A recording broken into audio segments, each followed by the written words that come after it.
lately, you know, they've been, every game seems like the last 5 or 6 years, every game seems to have been, not the regular season games, but certainly the tournament games have been played with a lot at stake. You know? So anytime you're playing the same team that many times for such a big prize, I think the game takes on a little different significance, you know. And the one Sunday isn't for anything. It's not an NCAA tournament game, and I think it's one more game that we have against a really good team, but I think it's the best team that we played up to this point.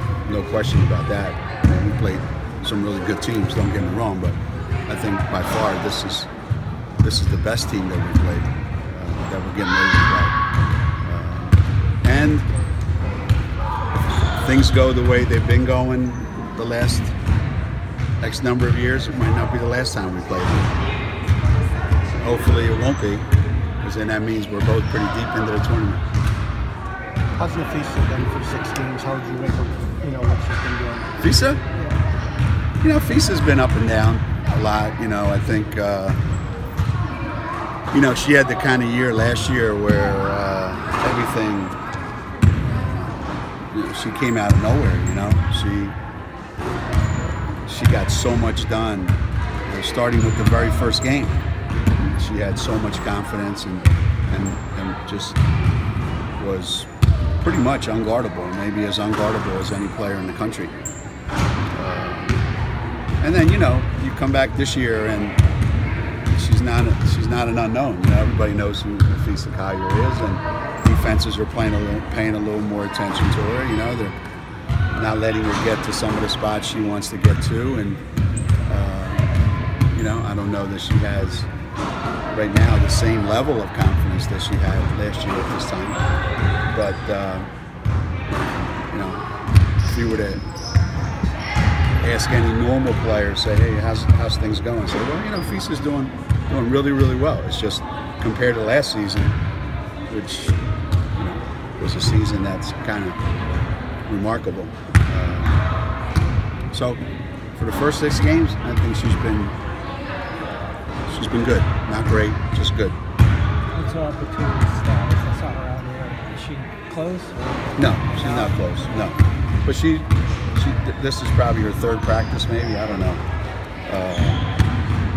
You know, she hasn't been able to go full and look like her old self. So we'll see when that happens. But right now,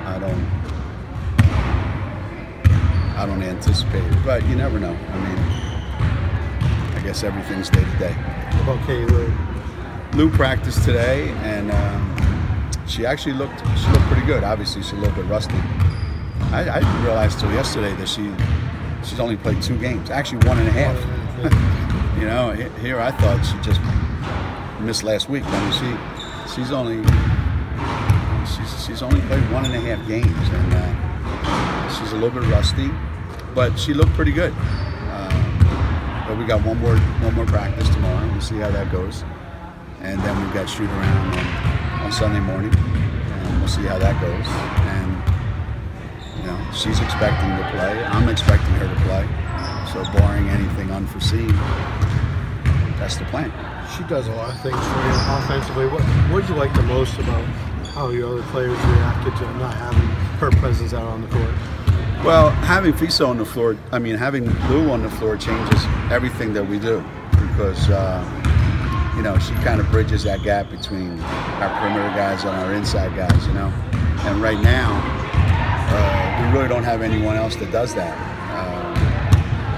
So when we put her out on the floor, you can see the difference today at practice, how everything is so much cleaner, so much smoother. You know, she understands the game probably better than anybody we have. She's able to stretch the defense probably further than anybody we have. she probably can create the most mismatches because of who they have to put on her to guard her. And it's another ball handler out on the floor that you can always use.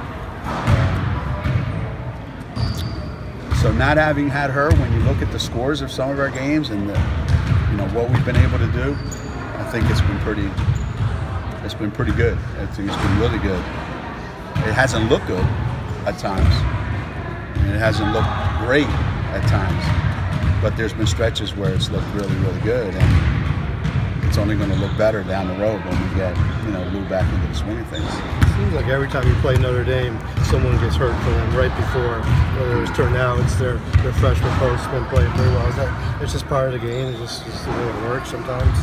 I guess. I don't know. I mean, basketball's a funny game, I go back to 1991 when,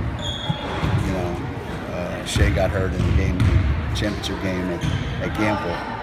And, we played them in the Final Four without Shea and Svetlana. And it's probably been one thing after another for either team since then. And it's unfortunate, when you think about, kids in college and their injuries and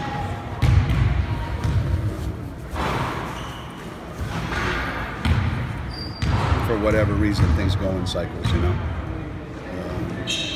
Knock on wood, we've been pretty fortunate to an extent that it's been, but I feel terrible for kids, and I know Michaela on their team is probably heartbroken as anybody would be. It's just unfortunate. How do you manage that emotionally for a kid that age? Because they probably have no concept. They think it's forever. They have no concept. Yeah. How do you handle that? Yeah, that's the most difficult thing is the emotions of it. What happens when you get hurt? What happens when you all of a sudden can't play? And not only that, but the rehab that you have to go through is harder than playing. It's more physically grueling and more physically taxing than actually having to play and practice. Not to mention what it does to you mentally. So it's not easy, obviously. You try to do the best you can to help kids, but at the same time, as I said, we've certainly had our share and had to deal with it. And it doesn't matter how many times you go through it, it's never easy. Can you guys get, contrasting to that, can you guys get a boost from getting Katie Lou back? Just a mental boost? I think so. I mean,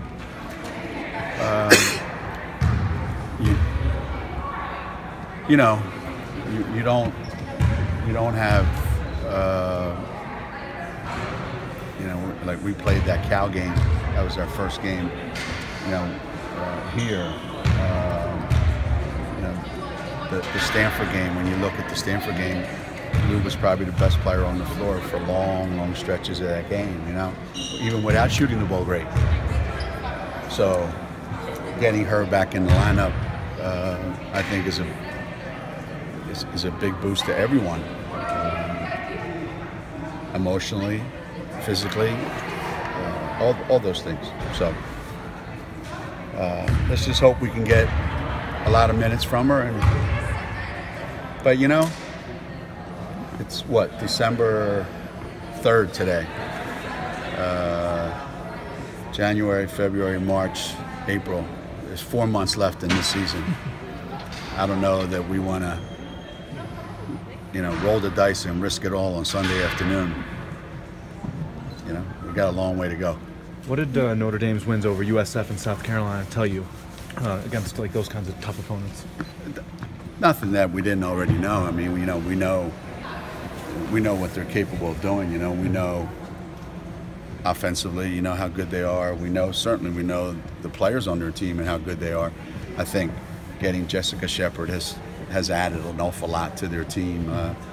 That's the kind of player that kind of makes things happen for them, because she's a ball handler for them at the high post, and somebody that can do a lot. And Enrique is just impossible to defend one-on-one. I mean, she's just a really, really tough matchup for anybody. She's stronger than every guard. She's quicker than every forward. Yes, I just read this. So. And I'll tell you what, I think one of the sleepers on their team is Jackie Young, who's having a great season. She's so efficient. She doesn't really need the ball that much in her hands and gets a lot done. So we're gonna have our hands full, as we should. That's why we play them. Thank you. Thanks, guys.